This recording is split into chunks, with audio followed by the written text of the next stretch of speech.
Hello everybody, कैसे हो आप लोग? बढ़िया। और तैयारी वगैरह ठीक ठाक चल रही है ना आप लोग की? अच्छे हो ना आप लोग? ठीक है। तो अगर आप लोग को वेक्टर लॉज ऑफ एडिशन में दिक्कत हो रहा है, वेक्टर्स का जो एडिशंस का जो बेसिक्स है उसमें अगर दिक्कत हो रहा है तो प्लीज़ इस वीडियो को लास्ट तक देखिएगा। ठीक है। इसमें बहुत सारा चीज़ ऐसा बताया गया है जो लॉज ऑफ एडिशन से अलग है। ठीक है। उसको रिलेट किया जा रहा है बेसिक से। तो आप लोग प्लीज़ इस वीडियो को लास्ट तक देखिएगा। अगर सही लगे तो लाइक शेयर और सब्सक्राइब जरूर कीजिएगा। ठीक है। किसी भी एजुकेटर के लिए लाइक शेयर और सब्सक्राइब जो होता है ना, उसके लिए वरदान होता है और मोटिवेशन होता है जो आप लोग से मिलता है, और वो एक प्यार होता है। तो देखो, आज हम लोग पढ़ने वाले हैं वेक्टर लॉज ऑफ एडिशन।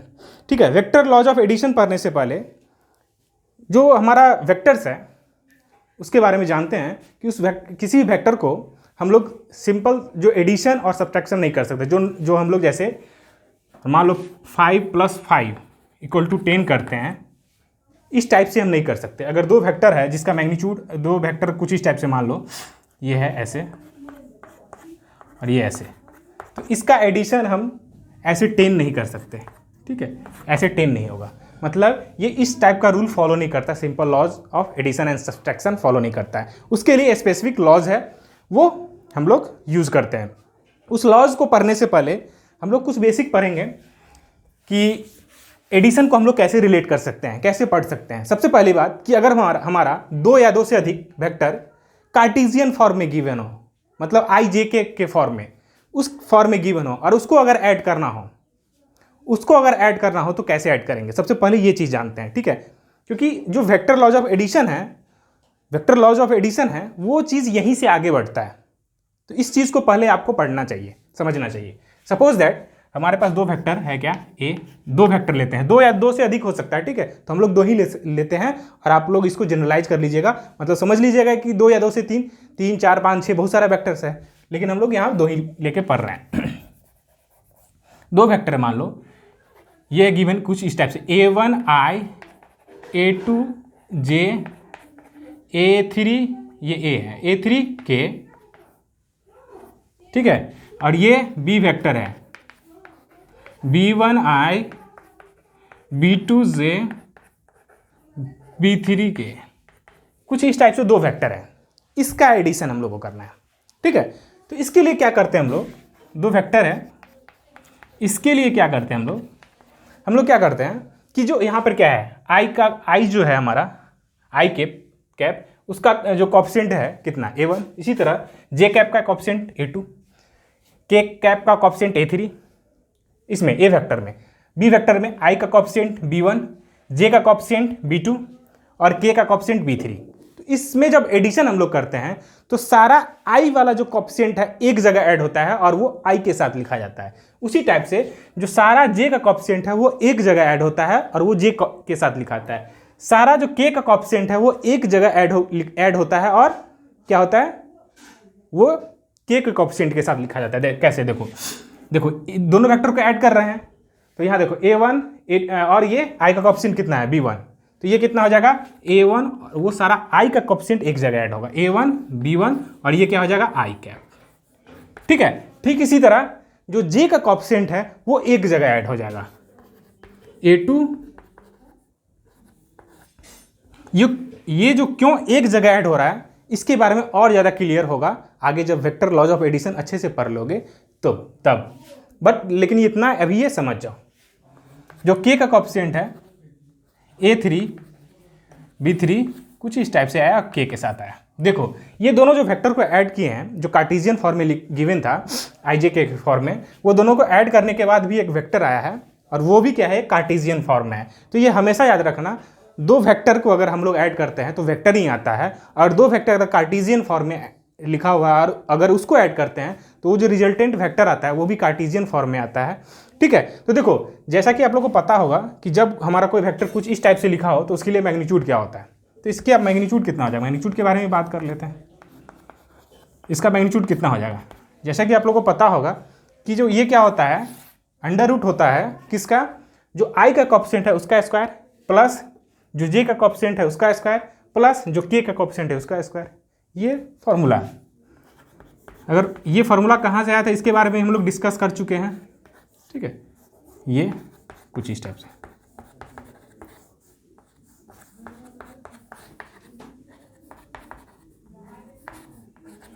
ये कुछ इस टाइप से ऐड होगा, ठीक है। नेट कॉफिशिएंट ऑफ आई उसका whole square, net coefficient of J उसका whole square plus net coefficient of K उसका होल स्क्वायर, ये हमारा resultant of A plus B का आ गया, रिजल्टेंट और बोल सकते हो mod of A plus B, ठीक है। तो कुछ इस टाइप से हम लोग कार्टेशियन कोऑर्डिनेट में अगर हमारा वेक्टर्स गिवन हो तो ये ऐड कर सकते हैं। इसी तरह से अगर यहाँ पर और भी वेक्टर होता तो उस केस में क्या होता, फिर से हम लोग क्या करते हैं, सब आई वाले कोएफिशिएंट वालों को एक साथ ऐड करते हैं, सारे जे वाले को एक साथ ऐड करते हैं, सारे के वाले को एक साथ ऐड करते हैं और उसको आई जे के साथ लिखते हैं इंडिविजुअली, ठीक है। तो ये इस टाइप से हम लोग करते हैं। एग्जाम्पल दिखाते हैं, एग्जाम्पल देखो A1 A2 A3, A1 A2 A3 क्या है, यहाँ पे कुछ भी हो सकता है, कुछ भी को हो सकता है। देखो A1 जो है ये अगर मान लो 2i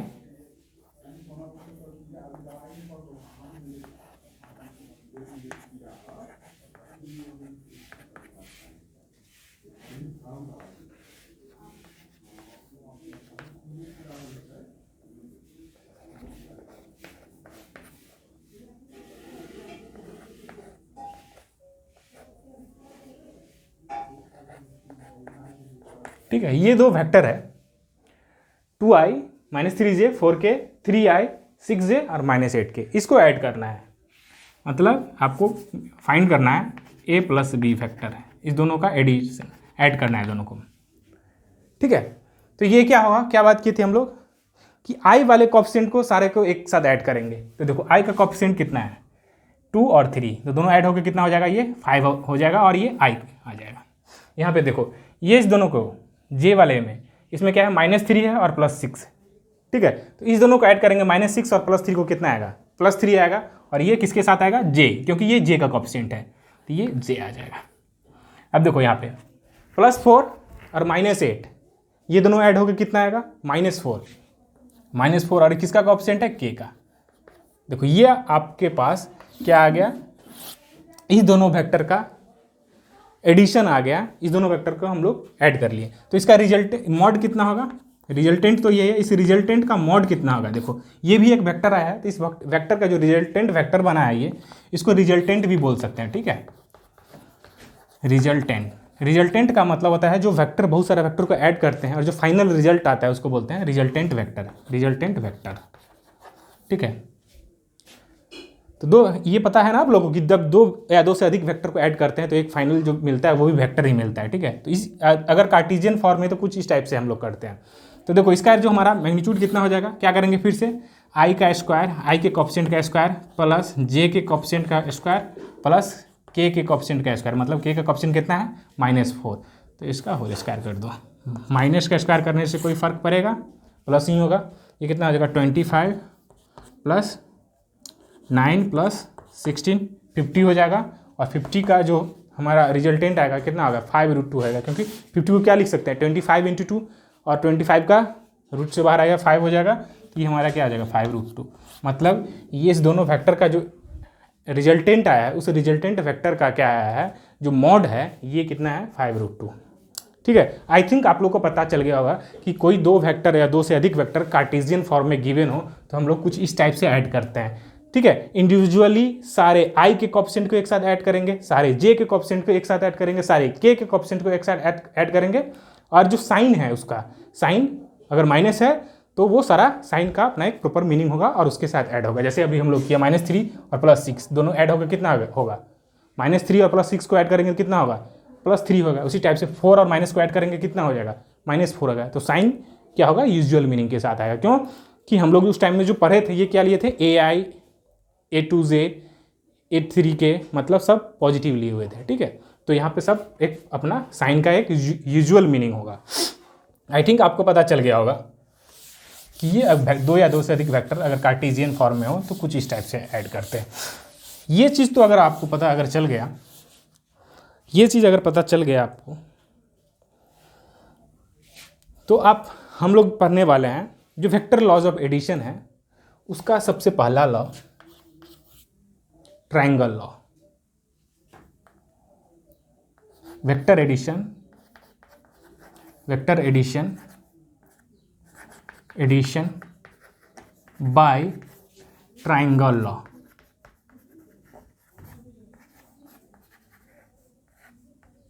ठीक है, ट्रायंगल लॉ से दो वेक्टर को कैसे ऐड कर सकते हैं हम लोग। अब हम अपना जो मेन टॉपिक है उस पर आए हैं।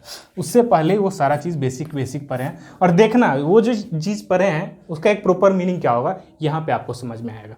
मान लो जो एक वेक्टर है हमारा, जो ए वेक्टर है, ठीक है, उसका मैग्नीट्यूड ए है, ठीक है, और एक बी वेक्टर है कुछ इस टाइप से,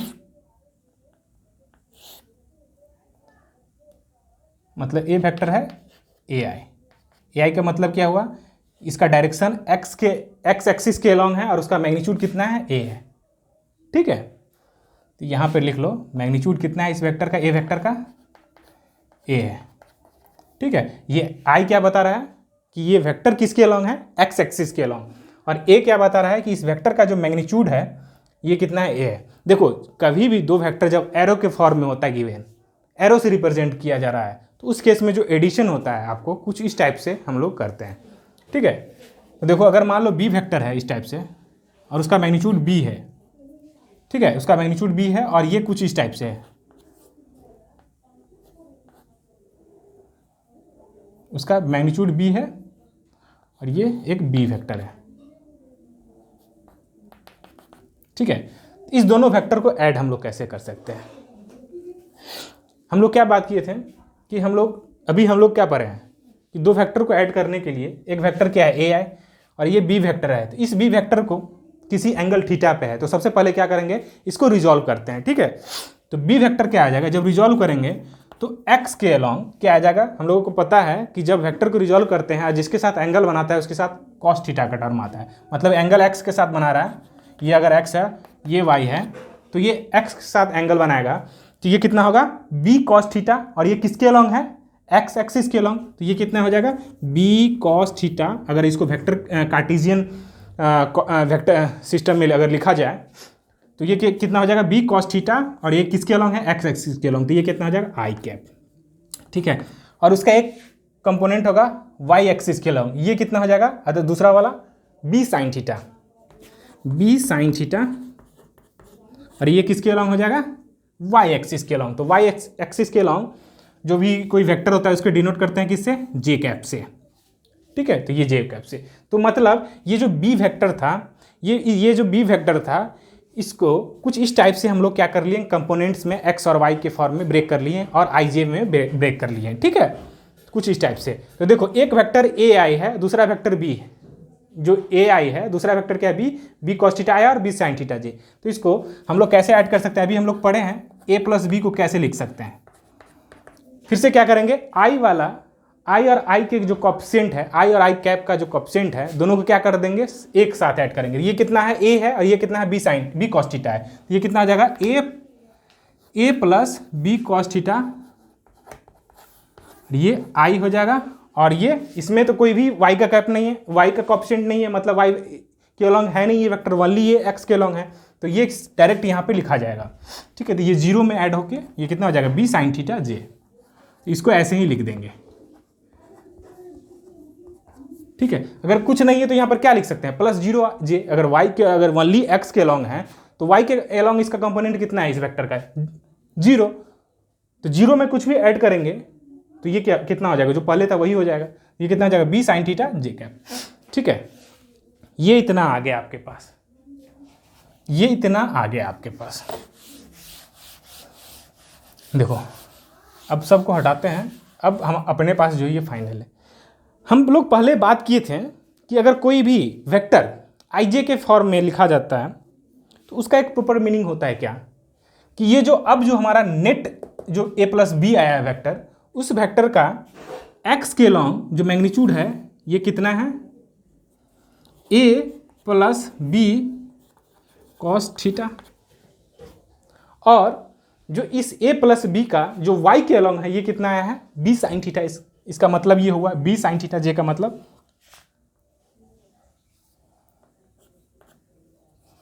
मैग्नीट्यूड ओनली ले रहे हैं, ठीक है। इसको कहीं भी रख लो कोई फर्क नहीं पड़ता, ये कितना हो जाएगा, बी साइन थीटा, ऐसे, क्योंकि ये एक्स के अलॉन्ग है, ये वाई के अलॉन्ग है, तो ये एक दूसरे 90 डिग्री पे होगा, पता है ना। इसे अगर नहीं पता हो तो इससे पहले जो हम लोग पढ़े हैं कि वेक्टर को कैसे आई जे के फॉर्म में लिखते हैं वो जाके देख लेना, ठीक है। तो आई का मतलब होता है कि एक्स के अलॉन्ग, और वाई का जे का मतलब होता है कि वो वेक्टर किधर है, वाई के अलॉन्ग। तो वाई के अलॉन्ग मतलब एक्स के ऊपर परपेंडिकुलर होगा। तो ये देखो, ये एक्स वाला कंपोनेंट था, तो इसके ऊपर ये वाई वाला कंपोनेंट क्या है, परपेंडिकुलर है। तो ये क्या बना, राइट एंगल ट्रायंगल बना, ठीक है, राइट एंगल ट्रायंगल बना।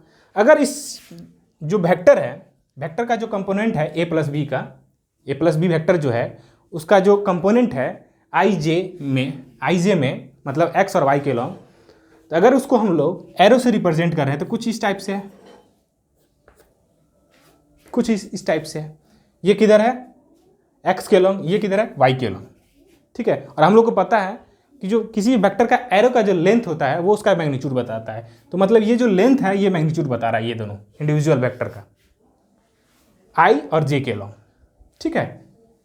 इस जो ए प्लस बी है इसके कंपोनेंट का, ठीक है। तो ये रिजल्ट, ये जो इस दो, अगर ये हमारा ए प्लस बी कॉस थीटा है और ये क्या है, बी साइन थीटा, तो ये कितना हो जाएगा, ये कितना हो जाएगा डायरेक्ट, ये क्या हो जाएगा, इसको अगर राइट एंगल ट्रायंगल है तो ये इसका स्क्वायर प्लस इसका square under root. Pythagoras theorem तो पता ही होगा, अगर नहीं पता है तो देख लीजिएगा, ठीक है।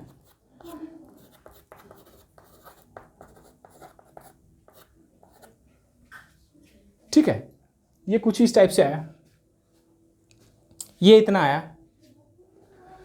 अब जो ये वेक्टर आया, ये इस दोनों का जो मैग्नीट्यूड आया, इस दोनों का जो मैग्नीट्यूड आया, ये जो वेक्टर आया है ये एक्चुअल में क्या है, देखो तो यहाँ पे, ये एक्चुअल में क्या है, यहाँ से देखो तो, अगर ये आई जे के फॉर्म में लिखा होता है तो इसका मैग्नीट्यूड कोई वेक्टर का क्या होता है, कॉप्सिएंट ऑफ आई का स्क्वायर प्लस कॉप्सिएंट ऑफ जे का स्क्वायर और अंडर रूट। यही चीज़ तो है यहाँ पे, देखो ये क्या है, कॉप्सिएंट ऑफ आई का स्क्वायर, ये क्या है, कॉप्सिएंट ऑफ जे का होल स्क्वायर, फिर उसका रूट है।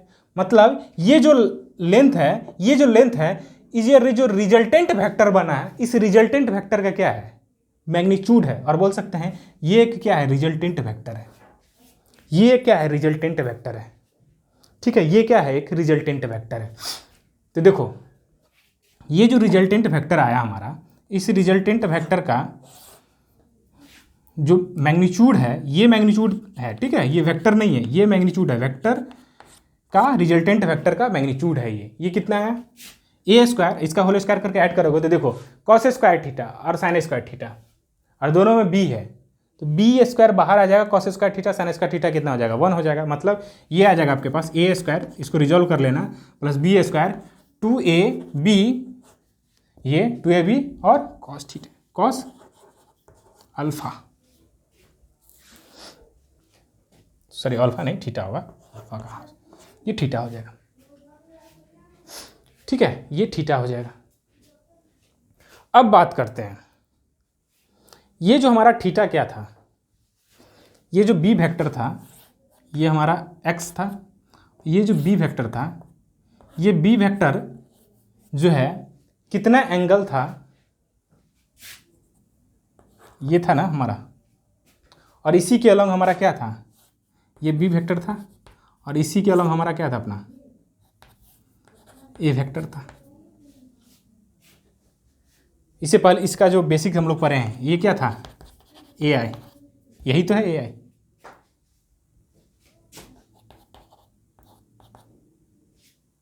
मतलब यहाँ थीटा क्या है, theta is angle between vector A and vector B.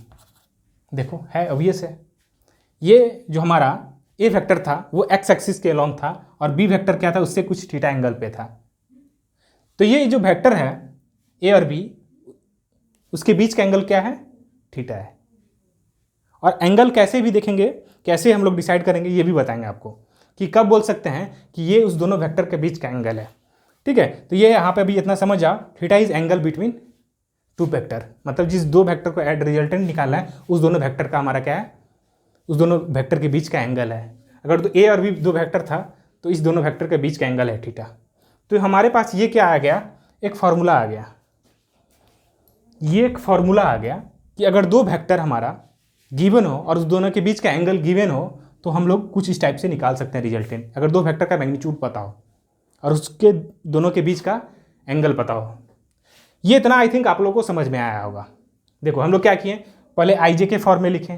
आई जे का मीनिंग क्या होता है, आई जे में किसी अगर वेक्टर को हम लोग ब्रेक करते हैं और लिखते हैं तो आई कंपोनेंट क्या होता है, वो एक्स एक्सिस के अलॉन्ग होता है, जे कंपोनेंट जो होता है वाई एक्सिस के अलॉन्ग होता है। उस दोनों के सबको मिलाते हैं तो एक क्या बनता है, राइट एंगल ट्रायंगल बनता है।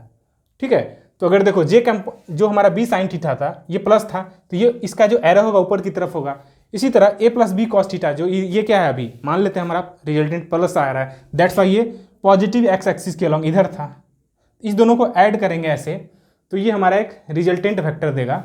और इस रिजल्टेंट वेक्टर का जो एरो का डायरेक्शन होगा कुछ इस टाइप से होगा। ठीक है, और ये होगा अभी, और ये कैसे होगा बताएंगे। ये चीज़ अभी आपको ज़्यादा अभी डायरेक्शन के बारे में नहीं सोचना है, ये डायरेक्शन आपको समझ में आएगा किससे, पैरेललोग्राम लॉ से। ठीक है, तो इस डायरेक्शन के बारे में अभी मत सोचो, बस यहाँ से रिजल्टेंट के बारे में देखो।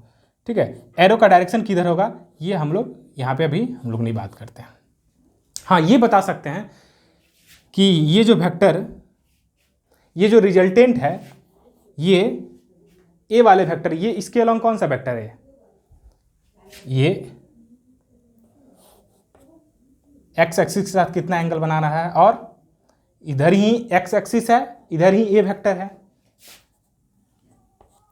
और वेक्टर ए इधर ही है।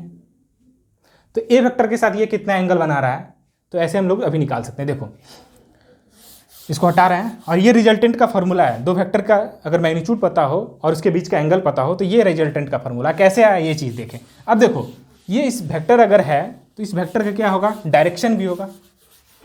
ठीक है, तो डायरेक्शन मतलब ये कितना एंगल पे है, तो ये हमारा क्या है, रिजल्टेंट है। ठीक है, तो देखो अभी मान लो कि रिजल्टेंट का डायरेक्शन इधर है, ये इधर है और ये इधर है। ये चीज़ ज़्यादा क्लियर होगा आपको पैरेललोग्राम लॉ से। बाकी आपको अभी हम लोग बता ही दिए हैं ये कि ये कैसे लिए हम लोग। ठीक है, ये ए कॉस थीटा था, ए प्लस बी कॉस थीटा और बी साइन थीटा था। ठीक है, ये रिजल्टेंट वेक्टर है। तो ये कितना एंगल पे है, किसके साथ, एक्स एक्सिस और ए वेक्टर के साथ, क्योंकि ए वेक्टर भी इधर ही था ना, एक्स एक्सिस के अलॉन्ग इधर ही था ना। ए वेक्टर अपना जो ए वेक्टर था इसी के अलॉन्ग था ना, तो इसके साथ कितना एंगल बना रहा है, तो ये कितना हो जाएगा, tan अल्फा। अगर ये एंगल है तो इसके सामने का साइड क्या होगा, परपेंडिकुलर। तो tan अल्फा, tan क्या होता है, परपेंडिकुलर बाई बेस। तो अगर ये परपेंडिकुलर है तो ये बेस हो जाएगा, मतलब 20 B sine theta divided by A plus B cos theta. मतलब कि दो वेक्टर का बीच का जो है अगर एंगल पता हो और उसके दोनों वेक्टर के मैग्नीट्यूड पता हो तो उस वेक्टर का जो रिजल्टेंट वेक्टर निकाल सकते हैं। वो रिजल्टेंट वेक्टर किस वेक्टर के साथ कितना एंगल पे है वो भी निकाल सकते हैं। ठीक है, मतलब कौन से वेक्टर के साथ कितना एंगल पे है, और बोल सकते हैं हम लोग कि मान लो ये किसके साथ है, ए वाले के साथ है, अभी यहाँ पे ए वाले के साथ है, और बोल सकते हैं एक्स एक्सिस के साथ है, ये कितना एंगल पे, अल्फा के एंगल पे। तो यहाँ से हम लोग अल्फा निकाल सकते हैं। तो अल्फा कितना हो जाएगा, ये हो जाएगा tan इनवर्स, इधर आ जाएगा B sine theta divided by A plus B cos theta. ठीक है, ये चीज़ ज़्यादा क्लियर होगा जब एग्जाम्पल के थ्रू अभी हम लोग करेंगे। ठीक है, तो इसको फार्मूला को लिख लेना, और इसको हटा रहे हैं अभी हम लोग। देखो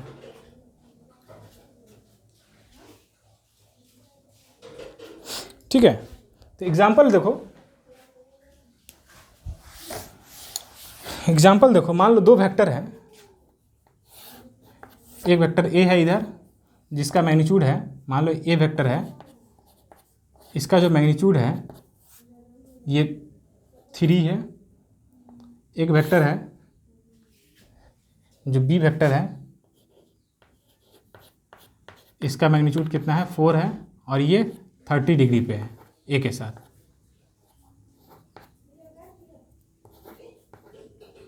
ठीक है, तो हम लोग को क्या फाइंड करना है, ये बी वेक्टर है।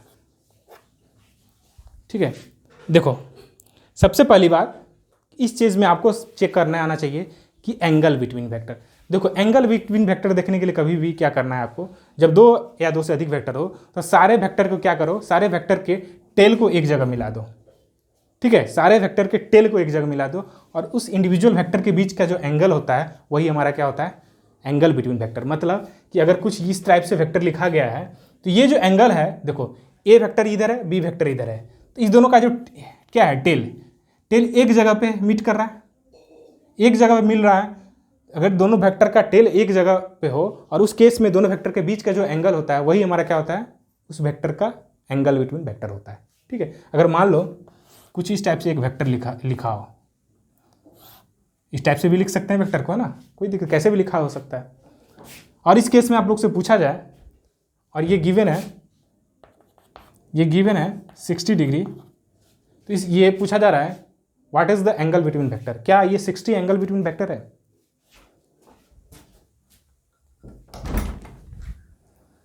क्या ये 60 एंगल बिटवीन वेक्टर है? बिल्कुल नहीं। एंगल बिटवीन वेक्टर के लिए क्या चाहिए कि जो भी वेक्टर्स है, दो वेक्टर है, उस दोनों वेक्टर का टेल एक जगह मीट करना चाहिए। क्या देखो, इस दोनों का टेल एक जगह मीट कर रहा है? बिल्कुल नहीं। इसका हेड है और इसका टेल मीट कर रहा है। अगर मान लो ये ए वेक्टर है और ये बी वेक्टर है, नाम कुछ भी ले सकते हैं, तो देखो ए वाले का हेड बी वाले के टेल से मिल रहा है, दोनों का टेल एक जगह नहीं मिल रहा है। दैट्स वाई हम नहीं बोल सकते हैं कि ये इसका बीच का एंगल है। तो आपको क्या करना है, कुछ नहीं, बस क्या उठाओ वेक्टर को। हम लोग पता है कि वेक्टर को हम लोग शिफ्ट कर सकते हैं किसी भी डायरेक्शन में, प्लेन में कहीं से भी शिफ्ट कर सकते हैं without changing the direction of vector. मतलब वेक्टर के डायरेक्शन को चेंज किया, अगर ये वेक्टर ऐसे है तो इसको ऐसे ही शिफ्ट कर सकते हैं। ठीक है, ये इसको इधर उधर कहीं नहीं, ऐसे नहीं कर सकते। इस प्लेन में कहीं भी शिफ्ट कर सकते हैं, कहीं भी लिख सकते हैं विदाउट चेंजिंग इट्स डायरेक्शन। मतलब इस टाइप से अगर लिखा है तो इधर ही रखेंगे। तो इस वेक्टर को क्या करेंगे, उठा करके यहाँ पे लिख देंगे, या इस वेक्टर को उठा करके यहाँ पे लिख दो, यहाँ पे कर दो। इस वेक्टर को उठाओ यहाँ से और यहाँ लिख दो। ठीक है, दोनों में से कुछ भी, किसी भी वेक्टर को शिफ्ट कर सकते हो, कोई भी वेक्टर को, एंगल बिटवीन वेक्टर सेम ही आएगा। दिखा देते हैं, देख लो आप लोग। तो देखो, अगर इस वेक्टर को शिफ्ट कर रहे हैं टेल और टेल मिलाने के लिए, तो इसको क्या करेंगे, आगे शिफ्ट कर देंगे। देखो, तो अगर आगे शिफ्ट करेंगे तो ये आगे शिफ्ट हो गया और ये हमारा नीचे की ओर है। और ये 60 था इसके साथ, एक्स एक्सिस के साथ, तो ये वेक्टर भी एक्स एक्सिस के अलॉन्ग ही शिफ्ट हुआ है, तो ये एंगल भी कितना होगा, 60 ही होगा। तो अब ये 60 डिग्री हुआ इस दोनों वेक्टर का बीच का है। ये कोइंसिडेंस था कि यहाँ पे जो एंगल बिटवीन वेक्टर है वही आ गया जो पहले था गिवन। ठीक है, बट हर जगह नहीं होगा, आपको कुछ इस टाइप से सोचना होगा। एंगल बिटवीन वेक्टर निकालने के लिए, अगर दो वेक्टर एरो से रिप्रेजेंट हो रहा है तो उसके बीच का एंगल पता करने के लिए आपको क्या करना होगा, दोनों वेक्टर के टेल और टेल को मिलाना होगा और उसके बीच का जो एंगल होगा वही हमारा क्या होगा, हमारा एंगल बिटवीन वेक्टर्स। ठीक है, एंगल बिटवीन वेक्टर्स, और बोल सकते हो उस दोनों के बीच के मिनिमम एंगल को बोलते हैं। एक्चुअल में जो एग्जैक्ट डिफिनीशन है, उस दोनों वेक्टर के बीच के, देखो अगर इस दोनों वेक्टर के टेल और टेल को मिलाएं तो इसके बीच का एंगल कितना होगा, एक ये भी हो सकता है बाहर वाला, इधर से ये भी तो हो सकता है ना भाई, और एक ये अंदर इस साइड। तो मिनिमम एंगल जब हम दो वेक्टर के टेल और टेल को मिलाएंगे और उसके बीच में जो मिनिमम एंगल होगा वही हमारा क्या होता है, एंगल बिटवीन वेक्टर।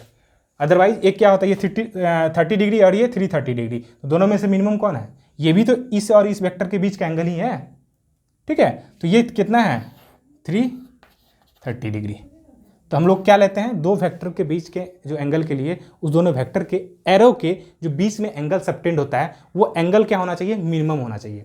ठीक है, तो दोनों ये एरो के बीच में जो एंगल सबटेंड हुआ है, तो दो एंगल सबटेंड हुआ है, एक और हमेशा दो एंगल सबटेंड होगा दो वेक्टर के बीच में, एक लार्जर होगा, एक स्मॉलर होगा। तो जो स्मॉलर एंगल होगा वही हमारा क्या होगा, एंगल बिटवीन वेक्टर। मतलब ये 30 डिग्री है और एक 330 डिग्री, तो हमारा एंगल बिटवीन जो वेक्टर होगा, angle between A and B जो होगा वो 30 डिग्री होगा। क्यों कि 30 डिग्री जो है मिनिमम है। ठीक है, उस केस में भी यहाँ पे भी देखो यही है, इसको शिफ्ट किए और आगे जैसे ही शिफ्ट किए तो ये 60 डिग्री और ये पूरा 300 डिग्री। ठीक है, तो दोनों एरो के बीच में जो एंगल सबटेंड हुआ है, दो एंगल सबटेंड हुआ है, एक 300 और ये 60 डिग्री। तो मिनिमम कौन है, 60 degree. That's why angle between vector यहाँ पे कितना हो जाएगा, 60 डिग्री हो जाएगा। ठीक है, एक दो एग्जांपल और देख लो। एक वेक्टर ये है और एक वेक्टर मान लो हम ले लेते हैं कुछ और, ले लो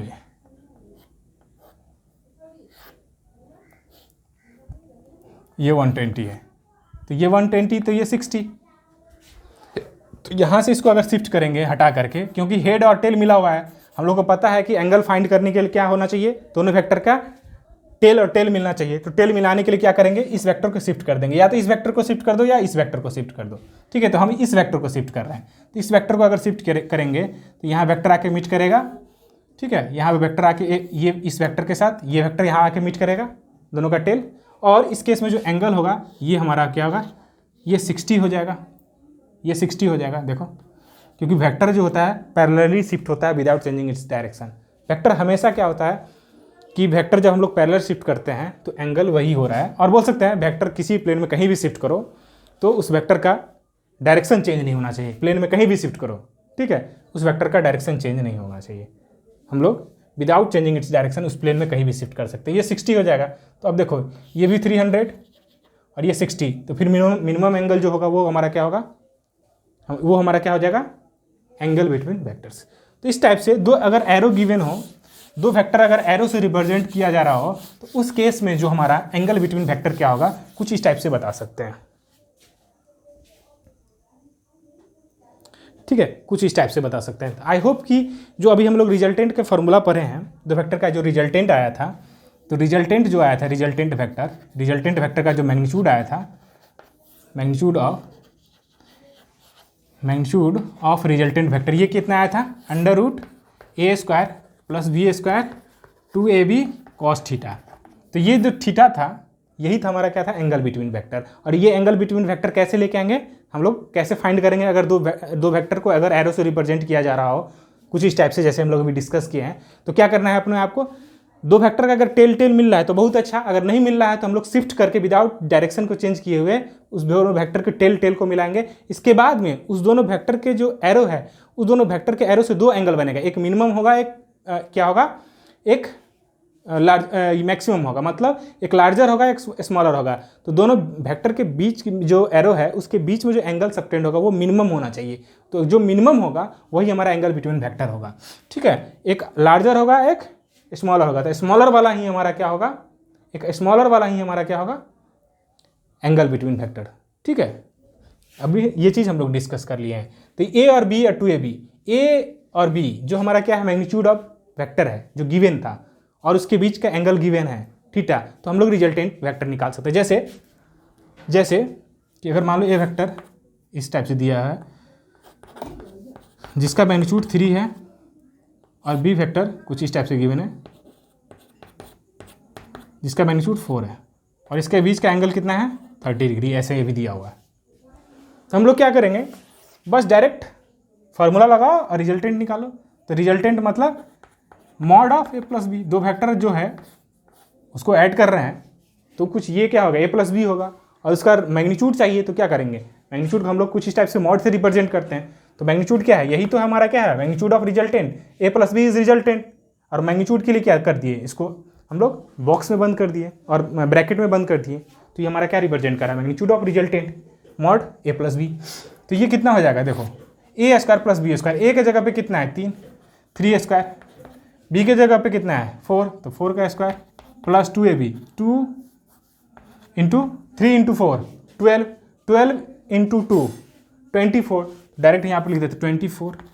ठीक है, और एंगल कितना है इस दोनों वेक्टर के बीच में, देखो दो जो वेक्टर था a और b, इस दोनों का टेल मिल रहा है एक जगह बिल्कुल, और इस दोनों के बीच में जो एंगल बन रहा है एक 30 डिग्री है यहाँ पे, और एक बाहर कितना पीछे की साइड से कितना बन रहा है 330 डिग्री, क्योंकि टोटल एंगल किसी भी एक पॉइंट के अलॉन्ग जो नेट एंगल कितना है हम लोग घूम सकते हैं 360 डिग्री। तो अगर ये 30 है तो पीछे की साइड में कितना होगा 330। तो हम लोग को पता है कि दोनों में से स्मॉलर एंगल लेते हैं, तो यहाँ पे 330 और 30 में कौन सा स्मॉलर है, 30, ऑब्वियस है 30। तो यही हमारा एंगल बिटवीन वेक्टर हो जाएगा। और कॉस यहाँ पे cos 30 हो जाएगा। ठीक है, तो ये क्या हो जाएगा 3² 9 और 4² 16, 9 और 16 25 और 24 cos 30 √3/2, तो 24 × √3/2 12 √3। अब इसको सॉल्व कर लो, √3 का वैल्यू कितना होता है अप्रॉक्सीमेट 1.7321। यहाँ से क्या फाइंड कर लो, मैग्नीट्यूड आ जाएगा। यहाँ से ये भी पता कर सकते हो आप कि ये जो रिजल्टेंट इसका बन रहा है ये रिजल्टेंट कितने एंगल पे होगा। रिजल्टेंट जो है हमारा x एक्सिस के साथ, और बोल सकते हैं a वेक्टर के साथ, इस वाले वेक्टर के साथ, क्योंकि ये वेक्टर x एक्सिस के अलॉन्ग ही है। ठीक है, तो इस a वेक्टर के साथ जो हमारा ए वेक्टर है इसके साथ कितने एंगल पे हो जाएगा, ये हो जाएगा बी साइन थीटा और ए प्लस बी कॉस थीटा। सब कुछ है आपके पास, ए है, बी है, थीटा है, सब वैल्यू पुट कर दो। बी कितना है 4, साइन थीटा, थीटा कितना है 30, साइन 30 कितना हो जाएगा हाफ 1/2, ठीक है। ए कितना है 3, इसी तरह बी कितना है 4 cos 30 √3/2। अब इसको रिजॉल्व कर लो, ठीक है। यहाँ से क्या कर देना, अल्फा निकालेगा, tan इनवर्स कर देना, यहाँ से एंगल पता चल जाएगा। ये अल्फा क्या हो जाएगा, अल्फा ये बताएगा आपको कि ये जो हमारा वेक्टर है, ये जो हमारा वेक्टर है, रिजल्टेंट जो इसका बना है, ये रिजल्टेंट जो बना है, ये जो रिजल्टेंट बना है हमारा रिजल्टेंट ए, इसका ए प्लस बी कॉस थीटा, ये कुछ इस टाइप से आया था और ये बी साइन थीटा। ये जो एंगल बना है ये एक्स एक्सिस के साथ कितना, ये जो अल्फ़ा था यही अल्फ़ा है, ये कितना एंगल पे आया, ठीक है। आई होप कि आपको इतना समझ में आया होगा ट्रायंगल लॉ। जब पैरेललोग्राम लॉ पढ़ोगे तो आपको लगेगा कि भाई सब कुछ सिमिलर ही है, ठीक है। ये चीज़ आपको लगेगा सिमिलर ही है। अभी भी जो हम लोग कार्टेशियन कोऑर्डिनेट में 2 वेक्टर गिवन था तो उसको ऐड किए थे और कैसे लेके आए थे वो भी आपको दिखा होगा आपको, ठीक है। तो इस चीज़ में कि अगर आई जे के फॉर्म में हो तो उस चीज़ का भी मतलब होता है वही, आई और जे में क्या होगा, 2 जो कंपोनेंट होगा वो दोनों कंपोनेंट का मैग्नीट्यूड गिवन है और दोनों जो वेक्टर है वो दोनों वेक्टर क्या एक दूसरे से परपेंडिकुलर होगा, ठीक है। तो रिजल्टेंट निकालने के लिए क्या करेंगे, एक राइट एंगल ट्रायंगल बनेगा, तो राइट एंगल ट्रायंगल का जो हाइपोटेनस हो जाएगा वही हमारा क्या देगा, ये देखो ये क्या था एक्स के अलॉन्ग नेट कंपोनेंट और ये वाई के अलॉन्ग नेट कंपोनेंट, तो ये दोनों से मिल करके क्या बना एक राइट एंगल ट्रायंगल। तो ये जो हमारा मिला था, ये हमारा ये क्या मिला था, resultant of A plus B factor. Resultant of जो है ए प्लस बी फैक्टर कैसे पता चला था, वही आई जे के फॉर्म में लिख के और उस वेक्टर का अगर आई जे के फॉर्म में कोई वेक्टर हो तो उस केस में जो रिजल्टेंट ऑफ वेक्टर कैसे निकालते हैं, मैग्नीट्यूड ऑफ वेक्टर कैसे निकालते हैं, आई थिंक वो फार्मूला पता होगा। वहाँ से कोरिलेट करके हम लोग बोल दिए कि ये जो वेक्टर का जो हमारा है, ये वेक्टर क्या है, ये जो वेक्टर का जो लेंथ है ये हाइट हमारा जो है मैग्नीट्यूड ऑफ रिजल्टेंट है, ठीक है, मैग्नीट्यूड ऑफ रिजल्टेंट है। तो मैग्नीट्यूड ऑफ रिजल्टेंट यहाँ से भी कोरिलेट करके हम लोग, हमारे पास डायरेक्ट फार्मूला था, तो अपने आप को उतना बस समझने के लिए इतना देखना है, बाकी आपको इतना फार्मूला पता होना चाहिए। फार्मूला में एंगल कैसे निकालेंगे ये पता होना चाहिए, ठीक है। ये एंगल बिटवीन वेक्टर है, इस दोनों में कंफ्यूज मत होना। ये एंगल बिटवीन वेक्टर है, जो 2 वेक्टर जिसका रिजल्टेंट निकालना है, और ये जो अल्फा आया है वो उसका जो रिजल्टेंट है, वो रिजल्टेंट भी एक वेक्टर आएगा। अभी हम लोग देखे थे वो वेक्टर जो रिजल्टेंट है वो रिजल्टेंट कितने एंगल पे है, वो एंगल कितने एंगल पे, उसका डायरेक्शन क्या है, वो बताने के लिए हम लोग tan अल्फा को यूज करते हैं, अल्फा को यूज करते हैं। आई थिंक आपको इतना समझ में आ गया होगा। अगर सही लगा होगा तो लाइक शेयर और सब्सक्राइब जरूर कीजिएगा।